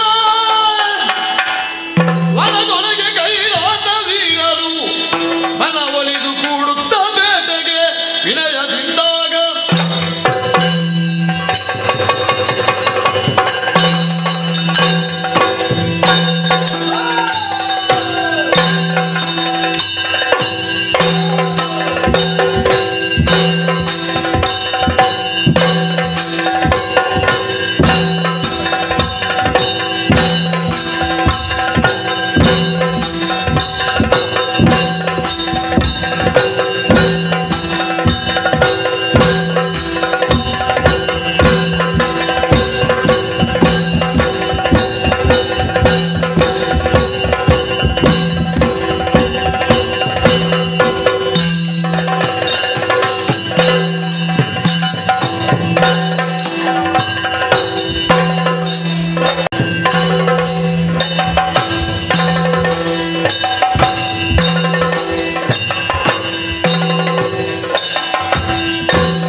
ಕಿರಾಸ್ತರು. ಕಾಡಕ್ಕಿರಾತು. ಹೌದು. ನಮ್ಮ ಉದ್ಯೋಗವೇನು?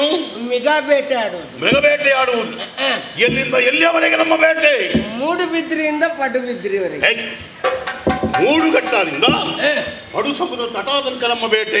ಬುದ್ಧಿ. ಬೇಟೆಯಾಡದೆ ಏನಾಗೈತೆ? ಬೇಟೆ ಆಡದೆ ತುಂಬಾ ಸಮಯ ಐತೆ, ಹಲ್ಲೆಲ್ಲ ಪುಟ್ಟೆ ಬಿದ್ದೈತೆ. ಬೇಟೆಯಾಡಬೇಕು ಅಂತ ನಾವೆಲ್ಲ ಒಟ್ಟಾಗಿದ್ದೇವೆ ಅಲ್ವಾ? ಆಡಬೇಕು ಅಂತ ಆದ್ರೆ ಗಣಗಾರರು ಬೇಕು. ಇದ್ದಾರಾ? ಎಲ್ಲ ಇದ್ದಾರೆ. ಲೆಕ್ಕ ಮಾಡಿದ್ಯಾ? ಲೆಕ್ಕದಲ್ಲಿ ನಾನು ಪಕ್ಕ. ಹಂಗಾದ್ರೆ ಲೆಕ್ಕ ಮಾಡು. ನೀವಲ್ಲಿ ಎಲ್ಲ ತುಳಸಿ ಕಟ್ಟಿಗೆ ಸುತ್ತು ಬಂದಾಗೆ ಬನ್ನಿ. ಬನ್ನಿ. ಆ ಗಿಡಗಿನ ಜಾಲಿ ಬಿಟ್ಟರೆ ಸಿಕ್ಕ, ಹೋದ್ರೆ ಬಾರ, ಆದ್ರೆ ಬಾರ, ಈಚೆ ಬಾರ, ಆಚೆ ಇಲ್ಲ. ಏನಾಯ್ತು? ಗಿರಾಸ್ತನ್ನ ಏನು ಲೆಕ್ಕ ಮಾಡಿದೆ? ಹೆಂಗೆ? ಲೆಕ್ಕದೊಳಗೆ ಒಂದು ಪ್ರಾರಂಭ. ಒಂದು ಒಂದು ಆಮೇಲೆ ಎಗಡು ಎರಡು ಎರಡು ಒಂದಕ್ಕೆ ಒಂದು ಸೇರಿದ್ರೆ ಎಗಡು ಆಮೇಲೆ ಮುಗುಡು ಅದು ಮೂರು ಲೆಕ್ಕದೊಳಗೆ ಮೂರು ಆಮೇಲೆ ನಕ್ಕು ಲೆಕ್ಕದೊಳಗೆ ನಾಲ್ಕು ಆಮೇಲೆ ಅಗಿದು ಯಾವ್ದನ್ನು ಅಗಿದು ಅಲ್ಲ ಐದು ಐದು ಆಮೇಲೆ ಆರು ಏಳು ಎಂಟುಂಟು ಯಾರಿಗೊತ್ತು ಉಂಟು ಎಲ್ಲಿ ಉಂಟು ಎಂಟುಂಟು ಎಂಟು ಆಮೇಲೆ 9 ಈಗಲ ಆಗ್ಲಿಲ್ಲ ಸಮಯ ಆಗ್ಲಿಲ್ಲ ಅಲ್ಲ 9 9 ಲೆಕ್ಕದೊಳಗೆ 9 ಆಮೇಲೆ 10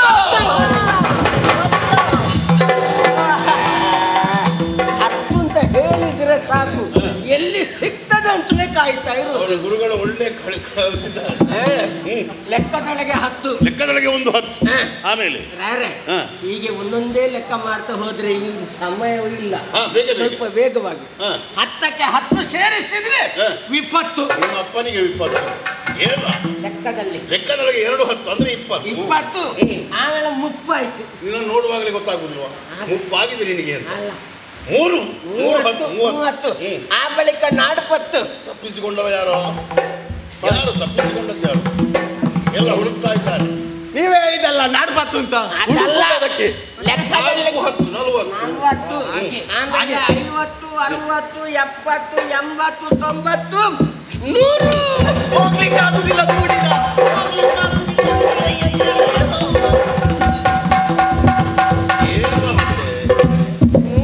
ಹೇಳಿದ್ರೆ ಗೊತ್ತಿಲ್ಲ ರಾಯರೇ ಕೋಳಿಗೂಡಿಗೆ ನರಿನೂರಿಗೆಲ್ಲ ನೋಡ್ತಾ ಇದ್ದಾರೆ ಲೆಕ್ಕದೊಳಗೆ 100 ಹೌದೌದು ಇನ್ನು ಸ್ವಲ್ಪ ವೇಗವಾಗಿ 100ಕ್ಕೆ 100 ಸೇರಿಸಿದ್ರೆ 200 300 400 500 600 ಏನದು ನರು ನೂರು ನರು ನೂರು ಮರ ಮುರಿದಲ್ಲ ಲೆಕ್ಕದೊಳಗೆ 200 200 300 400 400 ಹಾಗೆ 500 600 ಲೆಕ್ಕದೊಳಗೆ 1000 1,000 ಆಮೇಲೆ ಸಾವಿರ ಲೆಕ್ಕ ಮಾಡ್ತಾ ಹೋದ್ರೆ 10,000 20,000 ಆ ನಂತರ ಲಕ್ಷ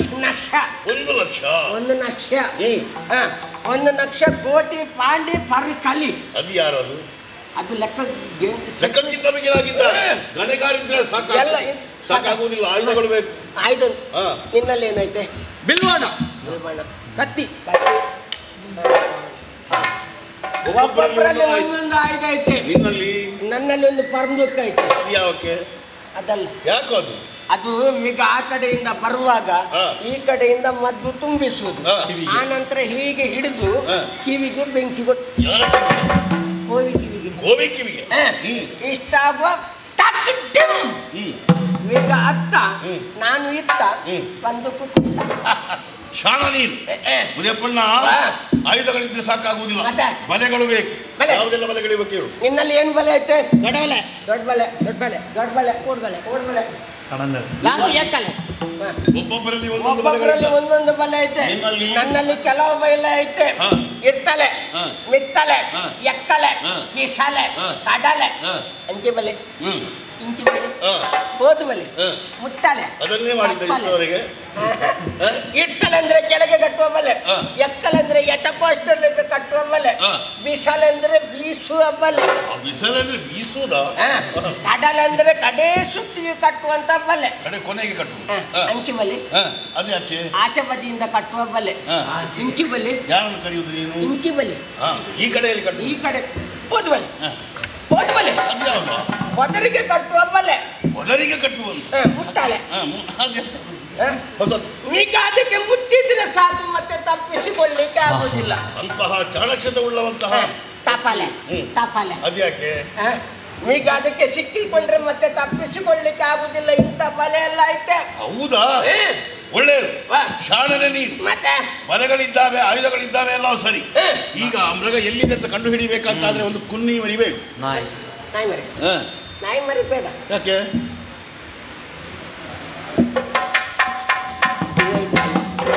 ಇವ ಮೂಸುವುದರಲ್ಲಿ ಬಲು ಜಾಣ. ನೀನು ಯಾವ ನೋಡಿ? ಯಾವಾಗ ನೋಡಿದ್ದು ನೀನು? ಮುಂಚೆ ನಾನೇ ಮೂಸ್ತಾ ಇದ್ದೆ, ಈಗ ನನಗೆ ಕೂಡುದಿಲ್ಲ. ಅದಕ್ಕೆ ಎಲ್ಲ ಸಂಗತಿ ಆದ್ರೆ ನನಗೆ ಗೊತ್ತು. ನನಗೆ ಗೊತ್ತಲ್ಲ, ಕಲಿಸಿದ್ದು ಈಗ ಯಾವ ಪದರ್ನಲ್ಲಿ ಅವಿತಿದೆ ಅಂತ ತಿಳ್ಕೊಳ್ಳೋದ್ರಲ್ಲಿ ಜಾಣ. ಅಷ್ಟು ಜಾಣ. ಹಾಗಾದ್ರೆ ಎಲ್ಲವೂ ಸಿದ್ಧತೆಯಾಗಿದೆ. ಮೃಗಬೇಟೆ ಆಡಬೇಕು, ಅದಕ್ಕೊಂದು ಕ್ರಮ ಅಂತ ಉಂಟಲ್ಲ. ದೇವರ ಮುಂದೆ ಆಮೇಲೆ ಬಿಟ್ರೆ ಸಿಕ್ಕ, ಹೋದ್ರೆ ಬಾರ, ಬಂದ್ರು ಸಿಗ. ಏನಾದ್ರು ಎಲ್ಲ ಸರಿಯಾಗಿದೆ, ಎದುರಿನ ತಲೆ ತೆಗಿಬೇಕು. ಏನಾದ್ರು ಸರಿ ಆಯ್ತು ಸರಿ ಆಯ್ತು ಸರಿ ಆಯ್ತಾ? ಎಲ್ಲ ಸರಿಯಾಯ್ತು. ಮೃಗಬೇಟೆ ಆಡುದಲ್ವಾ? ಈಗ ಸರಿ ಅಲ್ಲ, ಪ್ರಾರಂಭಿಸುವುದಲ್ವಾ? ಬೇಟೆಯಾಡುತ್ತಾ ಬಂದಾಗ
ಏನದು ಬೊಬ್ಬೆ?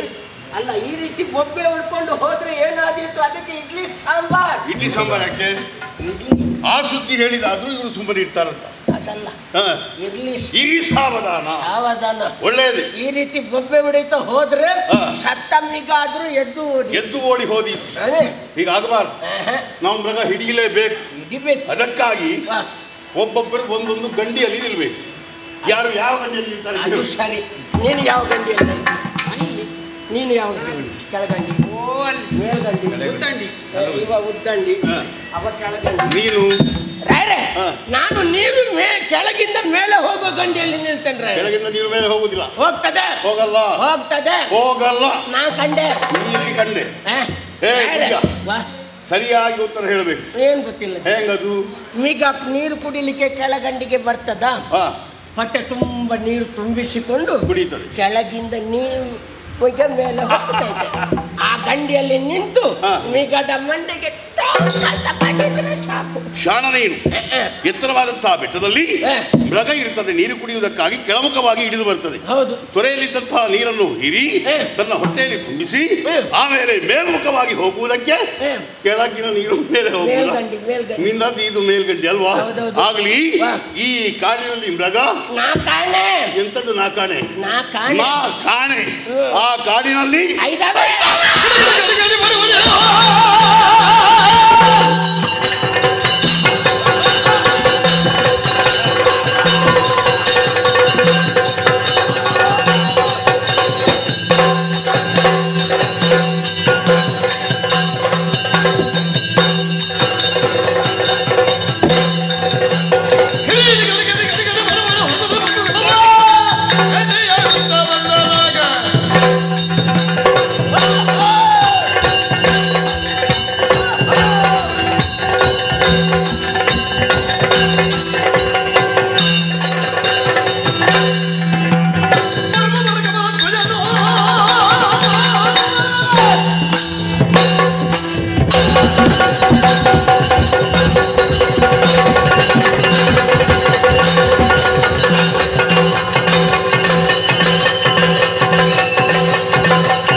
ಬೆಳಗಿನ ಕಾಲಕ್ಕೆ ಯಾವುದೋ ಒಂದು ಪ್ರಾಣಿಯನ್ನು ಎಚ್ಚರಿಸಿದಲ್ಲ. ಯಾವ ಪ್ರಾಣಿಯೇ ಇರಲಿ, ಒಂದು ಬಾಣದಿಂದ ಅದಕ್ಕೆ ಪ್ರಯೋಜನ.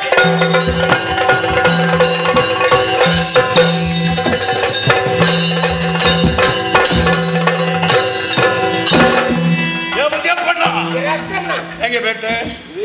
ಭರ್ಜರಿ ಬೇಟೆ. ಭರ್ಜರಿ ಬೇಟೆ. ಇದ್ದವರಿಗೆ ಇಂತಹ ರೀತಿಯ ಬೇಟೆಯನ್ನು ಆಡಿದ್ದವರಲ್ಲ. ಕೆಲವು ರೀತಿಯ ಪ್ರಾಣಿಯನ್ನು ಕೊಂದಿದ್ದಾರೆ. ಎಷ್ಟೆಲ್ಲ ಕೊಂದಿದ್ದಾರಂತ ಅವರಿಗೆ ಲೆಕ್ಕ ಸಿಕ್ಕಿಲ್ಲ. ನೀನು ಕೊಂದಿದ್ಯಾ? ನಾನು ಕೂಡ ಕೊಂದಿದ್ದೇನೆ. ಹೌದಾ? ಬೇಟೆ ಆಡುತ್ತಾ ಮುಂದೆ ಬರುವಾಗ ಹಂದಿ ಪಿಳ್ಳೆ ಒಂದು ಕಣ್ಣಿಗೆ ಬಿತ್ತು ಅಂತ. ನನ್ನ ಕಣ್ಣಿಗೆ ಬಿದ್ದ ಕ್ಷಣ ಏನು ಹುಡುಕೋದು? ಕಾಣ ಸಿಕ್ಕಿದ್ದು ಕಣ್ಣಿಗೆ ಬಿದ್ದದ್ದಲ್ಲ, ಅದನ್ನು ಹೊಡೆಯುವುದಕ್ಕಾಗಿ ಬಾಣ ಪ್ರಯೋಗ ಮಾಡಿದೆ. ತಾಗಿದೆ, ಅದಕ್ಕೆ ಎಲ್ಲಿಯೋ ಹೋಗಿ ಬಿದ್ದಿದ್ದೀರಿ. ಹುಡುಕಿ ಬನ್ನಿ.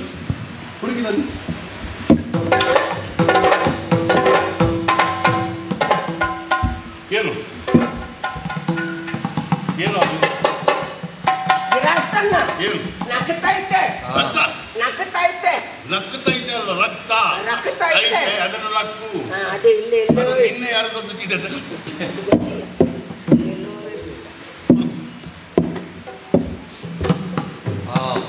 ಏನು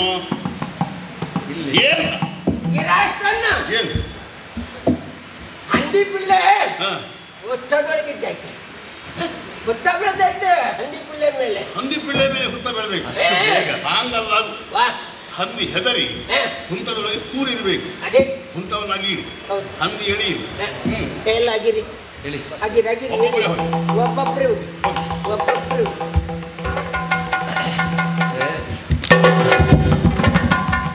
ಅವು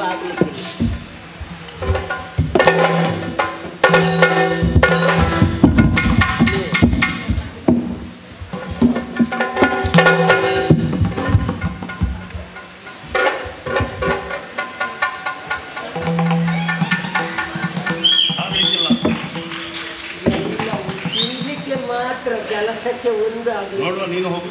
ನಾನೇ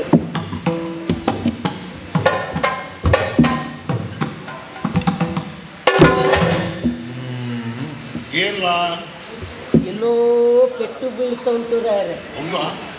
ದೂರದಲ್ಲಿ ಅಲ್ವಾ? ತೊಂದರೆ ಇಲ್ಲ. ದೂರದಲ್ಲಿ ನಮಗೆ ಅದರ ಸಮಸ್ಯೆ ಯಾಕೆ ಎಲ್ಲೋ ರಾಯರೇ? ಸ್ವಲ್ಪ ಇದು ದೂರದಲ್ಲೆಲ್ಲ ಹತ್ತಿರದಲ್ಲಿ ಉಂಟಾ? ನಮಗೆ ಅವರ ವಿಷಯ ನಮ್ಗೆ ಯಾಕೆವ?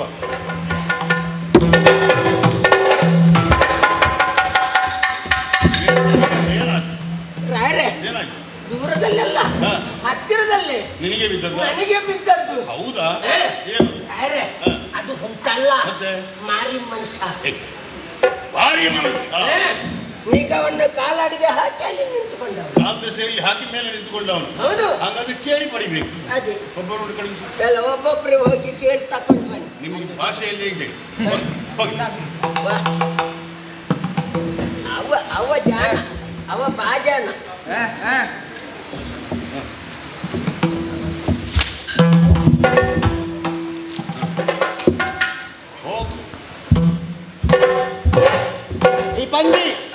ಈ ಪಂಜಿ ದಾನಿಕ್ಲೇನ ಕೊರಿಯಾ ಕೊರ್ಬು ಜನ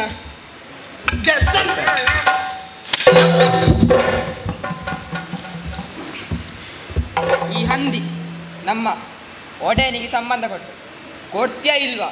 ಕೊಡುದಿಲ್ವಾ?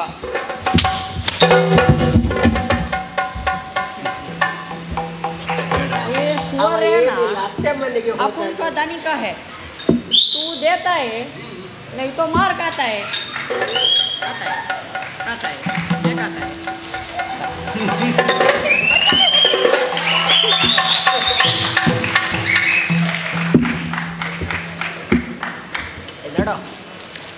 ഈ പഞ്ഞുണ്ടോലെ ഞങ്ങളെ മുതലാളി കൊണ്ടവൻ നല്ല വഴക്കത്തിൽ കൊട്ടേല് ഇല്ലെങ്കിൽ എനിക്ക് അടിപൊളി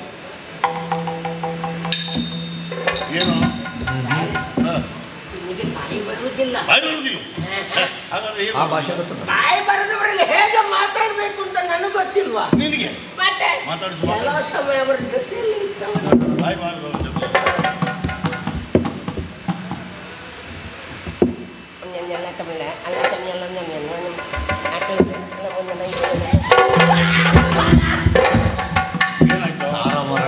ನಿನ್ನ ಮೂಗಿನ ಸಿಪ್ಪೆ ಹೋಯ್ತಲ್ಲ, ರಕ್ತ ಸುರಿಯುತ್ತಾ ಇದೆಯಲ್ಲ, ಪೆಟ್ಟು ತಿಂದಿಯಾ? ಏನಾಯ್ತು? ಏಯ್, ಹಾಳು ಹೋದ್ರೆ ಏನಾಗ್ತದ? ಹಾಲು ಹಾಲು ಮತ್ತೊಂದು ಮಗ ಹೋದ್ರೆ ಏನಾಗ್ತದೆ? ಮಜ್ಜಿಗೆ ಮಧ್ಯಮ. ತಾನೇ ಹೋದ್ರೆ ಉತ್ತಿಷ್ಟ. ಉತ್ತಮ.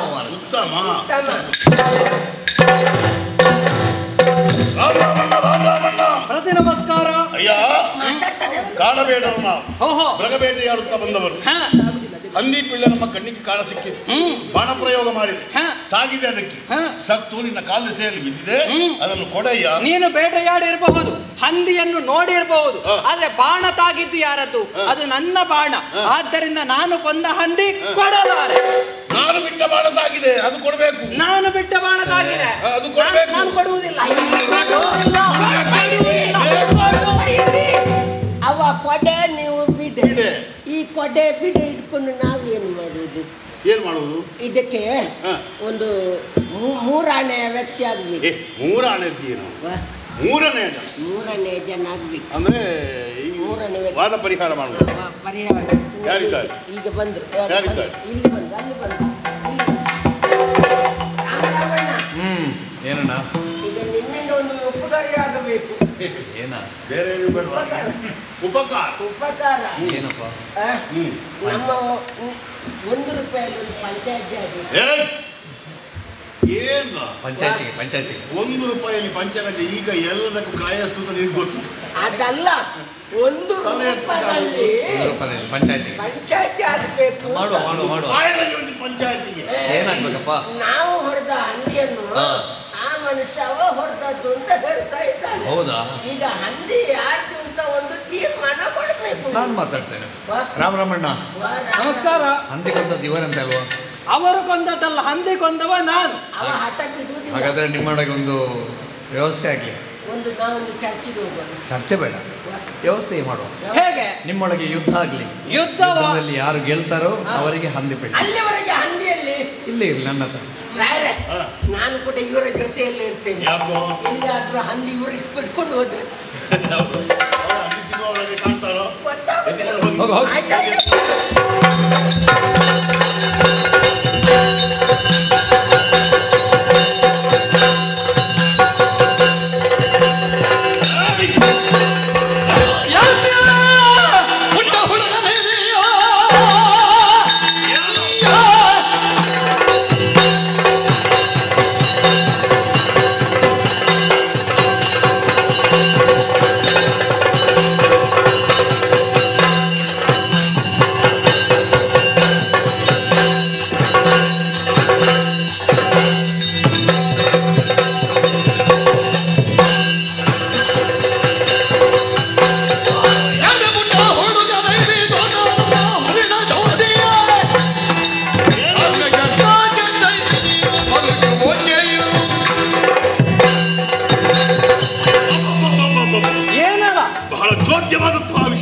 ಯಾಕೆ? ನಾಡಿನವ ನೀನು, ನಾಡಾಡಿಯಾದಂತಹ ನೀನು ಕಾಡು ಪ್ರವೇಶ ಮಾಡಿ ಕಾಡ ಬೇಡರ ಜೊತೆಯಲ್ಲಿ ಯುದ್ಧಕ್ಕಾಗಿ ನೀನು ನಿಂತಿದ್ದಾನೆ. ಸೊಕ್ಕು ನಿನಗೆ. ಹಂದಿಯನ್ನು ಕೊಂದವ ನಾವು ಬೇಡರು, ನಮಗೆ ಮೃಗವೇ ಆಗಬೇಕು. ಮಾಂಸ ಆಹಾರ ಬಹಳ ಕಡಿಮೆ ತಿನ್ನುವುದು, ನಾವು ಹೆಚ್ಚು ತಿಂತೇವೆ. ಹಾಗಾಗಿ ಹೇಳ್ತಾ ಇದ್ದೇನೆ, ಹಂದಿಯನ್ನು ಬಿಟ್ಟು ಕೊಟ್ರೆ ನಿನ್ನ ಪ್ರಾಣ ಉಳಿದಿತ್ತು. ಇಲ್ಲದಿದ್ರೆ ಯಾರು ನೋಡುವುದಕ್ಕೆ ಇಲ್ಲಿಗೆ ಬಿಟ್ಟು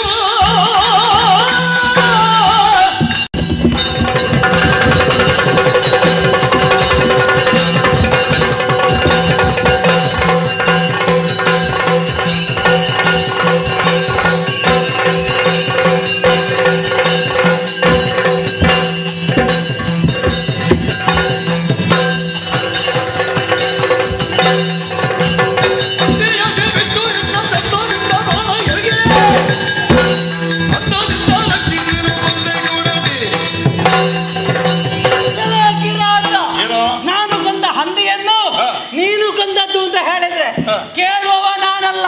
ನನ್ನಲ್ಲಿ ಪೌರುಷ ಇದೆ, ಕೂಡಿದ್ರೆ ಬಿಡಿಸಿಕೊಳ್ಳೋಡುವ. ನಿನಗೆ ಸೊಕ್ಕು ಹೆಚ್ಚಾಗಿದೆ. ಹೌದಾ?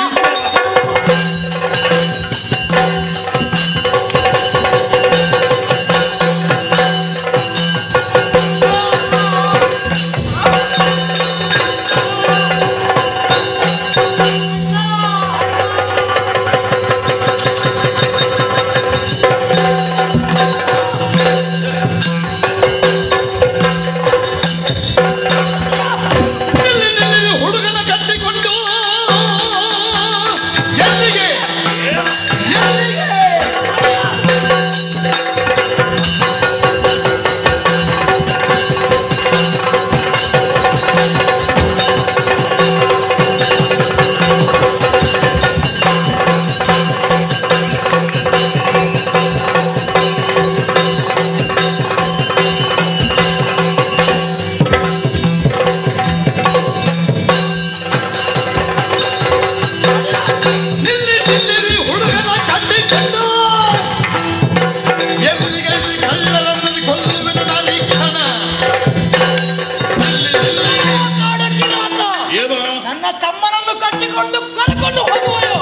ಬಿಡಿಸುವುದಕ್ಕೆ ಬಂದವ ಅವನ ಅಣ್ಣ ಮಾತಾಡ ತೇಜ. ಮರ್ಯಾದೆಯಾಗಿ ಅವನ ತಳ್ಳಿಯನ್ನು ಬಿಟ್ಟು ನಡೆಯ ಹುಡುಗ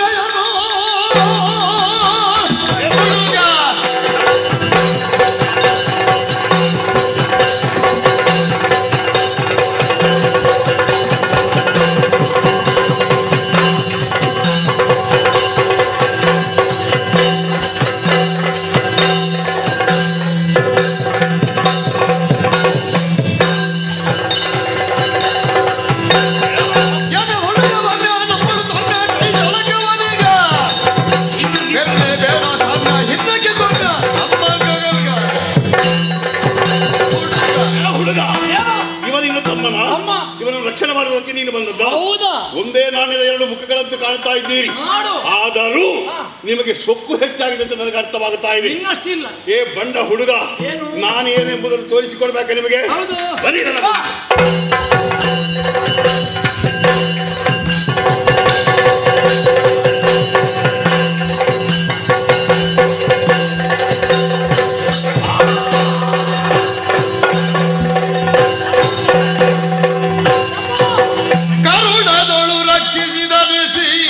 ಹರಿಯು ನಮ್ಮನೆನುತ ಶ್ರೀಹರಿ ರಕ್ಷಿಸಿದವಿಯೇ ಎನ್ನುತ್ತ ಪೊಗಳುತ್ತ ಪರಮ ಮೋಗದಿ ಜತೆಯ ನಗಲದೆ ಹೊರಟರಲ್ಲಿಲ್ಲ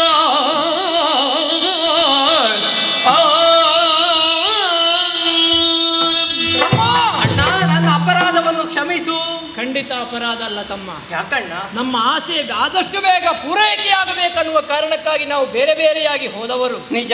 ನಾನು ಹೋಗಿ ಮಾಂಡವ್ಯ ಋಷಿಗಳ ಬಳಿಗೆ ನಾನು ಹೋಗಿದ್ದೆ. ಹೌದೇ? ಒಂದು ಕಾಲದಲ್ಲಿ ನನ್ನ ಅಪ್ಪನಿಗೆ ಸರಿಯಾದಂತಹ ವಿದ್ಯಾಭ್ಯಾಸವನ್ನು ಕೊಟ್ಟು ಅವರು ಲೋಕದಲ್ಲಿ ಸತ್ಕೀರ್ತಿಯನ್ನು ಪಡೆಯುವುದಕ್ಕೆ ಕಾರಣೀಭೂತರಾದಂತಹ ನಮ್ಮಪ್ಪನ ಗುರುಗಳು ನನಗೆ ಗುರುಗಳಾಗಿ ಸಿಕ್ಕಿದ್ರು. ನಿನ್ನ ಯೋಗವಲ್ವೇ? ಅವರ ಆಶ್ರಮದಲ್ಲಿಯೇ ವಿದ್ಯಾಭ್ಯಾಸವನ್ನು ಮಾಡುತ್ತಿರುವಂತಹ ಕಾಲಕ್ಕೆ ಒಂದು ದಿವಸ ನನಗರಿಯದ ಹಾಗೆ ಅಯಾಚಿತವಾಗಿ ಏನೋ ಒಂದು ಸಂಕಟ ಹೃದಯದಲ್ಲಿ ತಾಳಮಳ ಏನು ಅಂತ ಗುರುಗಳಲ್ಲಿ ಕೇಳಿದಾಗ ವಿಷಯ ಹೇಳಿದ್ರು. ನಿನ್ನ ತಮ್ಮನಾದಂತಹ ಕಮಲಧ್ವಜನಿಗೆ ಒಬ್ಬ ಕಾಡುಕಿರಾತನಿಂದ ಅನ್ಯಾಯವಾಗಿದೆ, ಹೋಗು ಅದಕ್ಕೆ ಬೇಕಾದಂತಹ ಅಸ್ತ್ರಗಳನ್ನೆಲ್ಲ ದಯಪಾಡಿಸ್ತೇನೆ ಎಂಬುದಾಗಿ ಗುರುಗಳು ಹೇಳಿದಾಗ ಅದನ್ನು ಪಡೆದುಕೊಂಡು ನಿನ್ನನ್ನು ರಕ್ಷಿಸುವುದಕ್ಕಾಗಿ ಬಂದಾಗ ಈ ಕಾಡಕಿರಾತನ ಉಪಟಳ ಗೊತ್ತಾಯಿತು. ಅವರನ್ನು ಯುದ್ಧದಲ್ಲಿ ಸೋಲಿಸಿದ್ದೇವೆ. ಎಲ್ಲವೂ ಶ್ರೀದೇವರ ಕರುಣೆಯಿಂದ ನಮಗೆ ಬಂದಂತಹ ಕಷ್ಟ ಪರಿಹಾರವಾಗಿ ಹೋಯಿತು. ನಿಜ. ತಮ್ಮ ಇನ್ನು ಒಂದು ಹೇಳ್ತೇನೆ, ಏನಣ್ಣ? ಹುಡುಗಿ ಸಿಗದಿದ್ರು ಬೇಡ, ಇನ್ನು ಬೇರೆ ಬೇರೆ ಆಗುವಂತಹ ವಿಷಯ ಇಲ್ಲ. ನೀನು ಹೇಳಿದ್ರು ನಾನು ಹೋಗ್ಲಿಕ್ಕಿಲ್ಲ. ನಾವಿಬ್ಬರು ಜೊತೆಯಾಗಿ ನಮಗಿಬ್ಬರಿಗೂ ಅನುರೂಪಳಾದ ಹೆಣ್ಣನ್ನು ಹುಡುಕುತ್ತಾ ಮುಂದೆ ಹೋಗುವ.